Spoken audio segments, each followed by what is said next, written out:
What's happening, fellas? Good evening, everyone,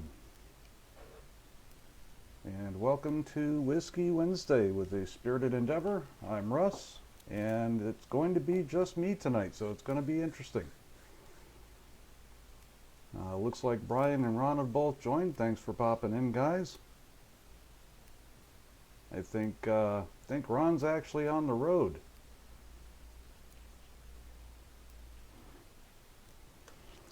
So let's see. Henry has a bit of a health issue going on. He's feeling a little bit under the weather. Personally, I'm blaming the Dewars that he regifted, which was a previous regift from Mark. Yeah, we're blaming it on the Dewars at this point. Mark, on the other hand, is gallivanting across the U.S. at this point in time. So we may at some point see him again. I don't know. He may be having too much fun out there as it is. But regardless, we're going to blame Mark because he gave the Dewars to Henry, and then Henry in turn regifted it to Mark, and Mark made him sample said Dewars. So yeah, it's the Dewars. We're going with that. Looks like Raphael Bernal has joined us. Thanks for joining us, sir. So anyhow, it's just me sitting here sipping whiskey. So cheers to that. Gotta love the internet. Nope, looks like Ron lost me. Not quite sure what happened there. Looks like the feed's still going. So anyhow, talk a little bit about what I'm drinking tonight. I am drinking RM Rose. It is a sour mash bourbon whiskey, and that's actually a local. So that's from Dillard, Georgia. And I'll talk a little bit more about them in just a moment. But a really nice whiskey. Be curious to see what you guys are drinking, to be honest. Any suggestions? What do you guys have going on? In the meantime, I'm going to talk a little bit about RM Rose. So this was a trip that my wife Jo and I took up into the North Georgia mountains. And long story short, we stayed at a place called the Dillard House. Well, it's owned by the Dillard House. So the Dillard House is a pretty big place up in Dillard, Georgia. It's about an hour north of where I live, which means probably about 2 hours north of Atlanta. And long story short, they had these little cottages, or not really, I guess cottages would be the best word for them. Chalets, I think, is what they call them. So long story short, we stayed in a chalet, which is kind of nice, on the side of a mountain up in North Georgia, and it's a little remote. It's kind of nice and real chill, just relaxing kind of trip away from home and work and so on and so forth. Well, while we're up there, we happened to see this little distillery, and of course it was after hours by the time we saw it when we got up there, and made a point, we're going to have to go hit that tomorrow. So needless to say, we stopped in and visited with RM Rose, and it is a really cool little place. So let me pull up some stuff here.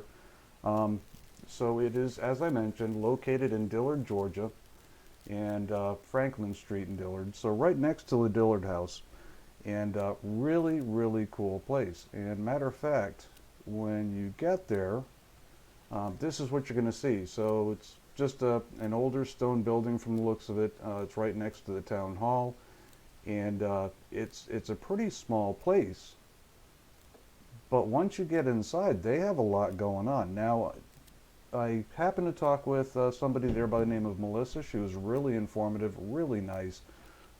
It was pretty early in the morning when we popped in there, and she was kind enough to provide us with some coffee and gave us a tour of the place, and was happy to BS with us a little bit about whiskey, which I thought was really cool. So what Melissa was explaining to us was that RM Rose is basically the first legal distillery in Georgia, if I'm remembering this correctly. So basically, I think it was mid to late 1800s, if I'm remembering correctly, that this was in Georgia. And it closed down during Prohibition and never really opened back up. And at some point, somebody got the great idea pretty recently to open up a distillery and use, the RM Rose name and the methods that they used previously. So the interesting thing is going through the place, they use copper pot stills. And the interesting thing about the still is that it is, again, I'm going based off of what I've read, and I plan on interviewing them or at least reaching out to them for a little bit more information. But my understanding is that the still was made by them in-house, which is pretty unusual. But really neat place. And of course, as we walked through, we saw the oak barrels and had a chance to just kind of BS about whiskey a little bit. Had some really neat products. As a matter of fact, that's where I picked up that peanut butter whiskey that I keep giving Henry hell about because he's not a big fan of peanut butter or peanut butter whiskey for that matter. So anyhow, it was a really cool trip, really cool place to visit, and really nice people to BS with. Like I said, Melissa was absolutely awesome as far as being hospitable and very knowledgeable as well. Looks like Will Ring has joined us. Thanks for joining tonight, Will. It's just myself. As I mentioned earlier, it looks like that bottle of Dewars got to Henry. He's feeling a little bit under the weather. And Mark is gallivanting across the U.S. as we speak. But we will return to our normal broadcast on Saturday from the sounds of it, if all goes well. In the meantime, I'm sitting here sipping whiskey, talking about a distillery, and just BSing a little bit.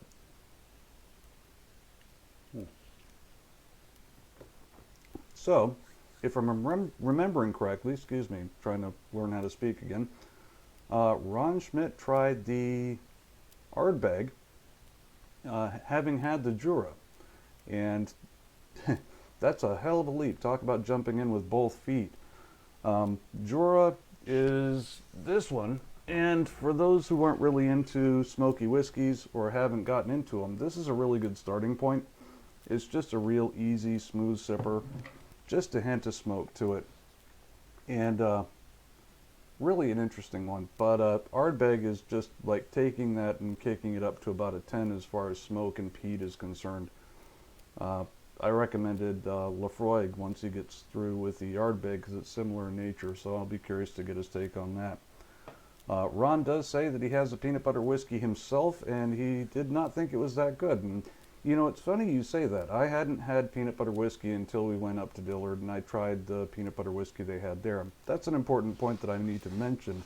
RM Rose does offer free tasting, so if you find your way up to Dillard, Georgia, if you happen to be here on a trip or you live in the area and want to head up that way, pop in. It's a free tour, and they do free tastings, and of course you can purchase whiskey there. So one of the things that I tasted while I was there was their new peanut butter whiskey.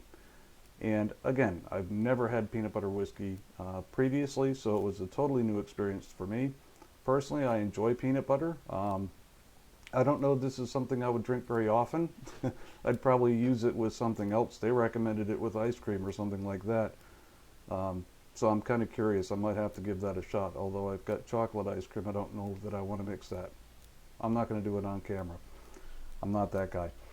So anyhow, I'll see how much use this gets. It is unique, no doubt about that. As far as their bourbon is concerned, again, it's interesting that it is pot stilled, which is somewhat unusual for bourbons. I mean, most bourbons, especially the bigger distilleries out there, are using column stills, primarily because column distillation tends to be more efficient.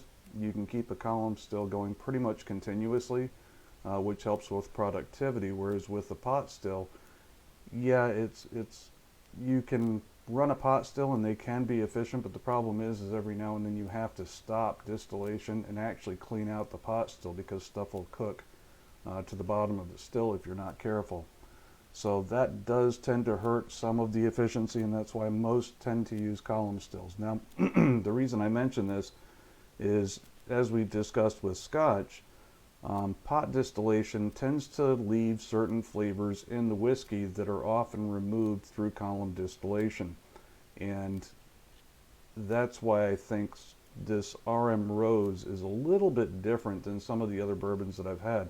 It is a light bourbon. It's not heavy. It's not overly complex or anything of that nature, but there's some very unique notes to it that I haven't found in other bourbons before. But it makes it a very nice sipping whiskey. I mean, it's just a nice, easy sipper. It's got a really nice sweetness to it.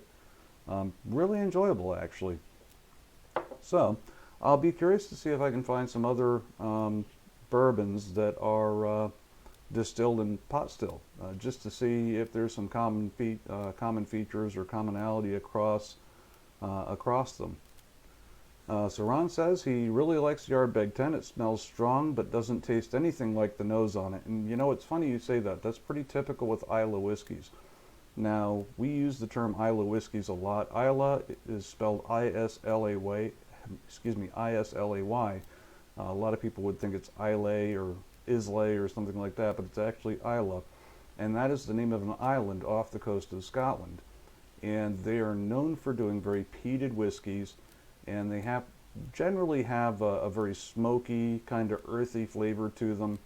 But oftentimes you'll get some really interesting things on the nose, like medicinal qualities, burnt rubber, barbecue, stuff of that nature. So a lot of times the nose can be very off-putting to somebody who's just getting into it. Me personally, for whatever reason, I happen to like the sense or nose that goes with that. But once you start sipping it, it's a completely different animal. Really cool. So if you're looking for a bit of a challenge, then an Isla whiskey is definitely it. Now, just because it's an Isla whiskey doesn't mean it has to be smoky and peaty. I've got a couple here. The Brook Lottie, Classic Lottie, is a really good example of one that really is not peated. Matter of fact, they say there's no peat in it, although tasting it you'd think there'd be just a hint, but it's a very easy sipper. But you get into like the Kilchoman and the Lafroig and Ardbeg, and they tend to be pretty stout. But it's, you know, for somebody that wants a powerful flavor and a good bit of depth, an Isla whiskey is a good way to go.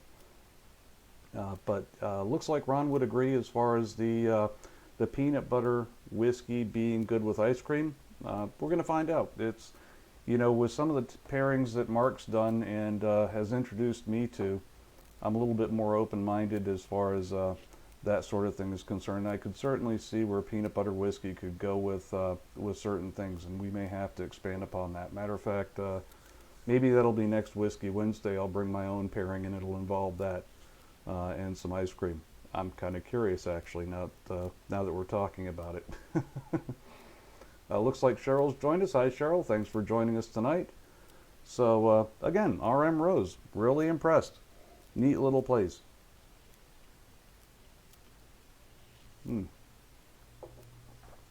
It's always nice to be able to support local distilleries. It's even nicer when you find out they put out a good product. And meeting the people, that's the fun part for me. You know, that's the nice thing about this. And Henry and Mark and I have all kind of talked about it during the shows. Is it's kind of fun being a whiskey geek and interacting with other whiskey geeks. You know, there have been several occasions where you end up at the liquor store or something like that, or perhaps an event. Next thing you know, you're talking with somebody about whiskey, and maybe they prefer Canadian or Irish or something else, and you can start bouncing back and forth, and you get really interesting recommendations, and just get the BS for a little bit. And that's a lot like what happens when you go to visit a distilleries. These are people that just took it from a hobby up to the next level, and they tend to be really passionate about it, especially the smaller craft distilleries. And again, it's just fun BSing with people like that. You can learn so much. And who knows, maybe at some point we'll do a spirited endeavor distillery ourselves, although I think that's a ways off. That said, the Cask of Danger is friggin' amazing, and I've got to reverse engineer that and figure out how in the hell we can make that again, because we lucked into that one. It was absolutely fantastic. Matter of fact, I've got a couple empties that I'm going to be using to bottle up the contents of that, and as Mark said previously, we're going to go ahead and fill the cask, I think, with some rye whiskeys next time. We may actually blend in a little bit of scotch with that to add some malty aspects to that rye, so we'll see what happens. If it turns out anything like the current batch, I will be absolutely thrilled, although I think I'd be very surprised. We happened to get really lucky the first time around. I don't know how good our luck's going to be as far as the second batch, but who knows? You'll get to see it live regardless. That'll be done on one of the Saturdays, I would think.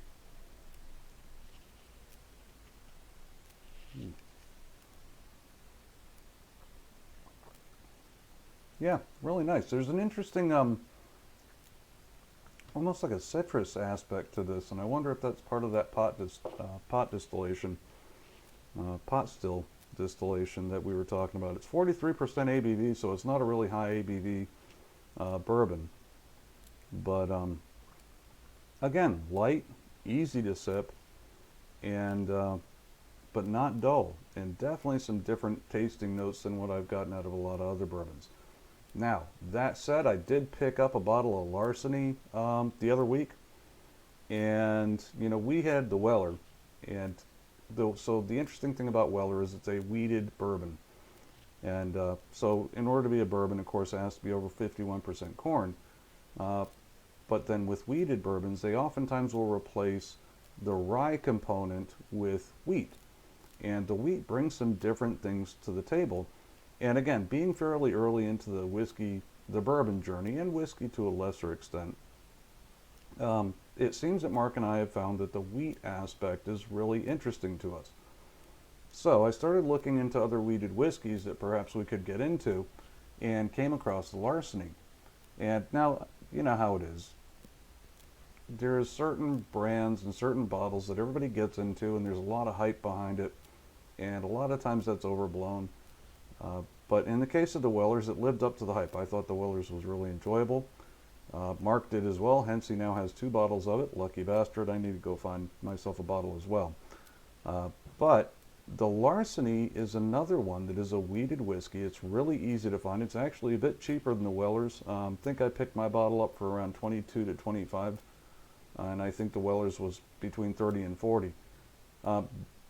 It's comparable. You get some similar notes as far as what the wheat brings to the table, but I think with the Larceny there's a bit more going on. There's a little bit more punch to it and a little bit more complexity to it. So I'm looking forward to doing a side-by-side comparison between the two of them and getting Mark's take on it, because his palate is a little bit different from mine.